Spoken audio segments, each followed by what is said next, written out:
Hi, Kentucky. Colmon Elridge here. For many Kentuckians, Labor Day marks a day off. But take time today to reflect on how we can do right by our brothers and sisters in organized labor, because they have always done right by us. And to remember the battles that have shaped our past and present, and that will surely define our future. Take time today to remember that because of labor, the middle class is a reality. Remember that the 5-day work week that even those who are anti labor and anti worker hypocritically enjoy exists as law because of organized labor.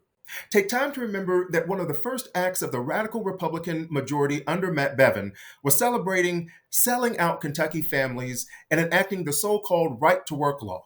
And that then, led by the extreme and radical Daniel Cameron, the GOP slashed unemployment benefits.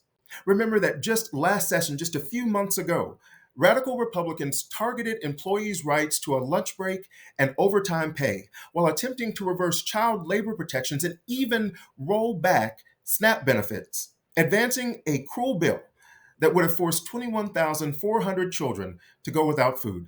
Remember that Amendment 2, or the so called school choice amendment, like right to work, is a deceptive name for a bad policy that represents a theft of opportunity from our children and millions of dollars and hundreds of jobs lost in nearly every school district. Thanks to the unwavering coalition of organized labor and Kentucky Democrats, some of the most radical GOP attempts have yet to become law. With nearly 55,000 total jobs created since Governor Andy Beshear took office, the governor and Democrats have shown that good business is not at odds with fair business practices, and in fact, together, they create a thriving economy and more opportunities.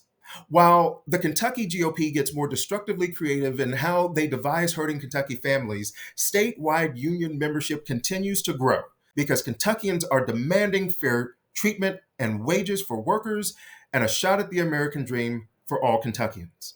But we cannot let up. We must support labor, Kentucky's workers and families and communities, by sending pro-labor friendly, pro-Kentucky legislators to Frankfort and to elected office throughout every corner of our Commonwealth. We can volunteer and donate to labor-friendly candidates.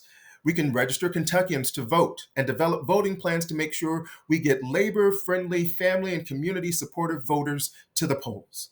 This Labor Day and beyond, let's keep fighting to move Kentucky forward, because when we fight to move Kentucky forward together, Kentucky wins.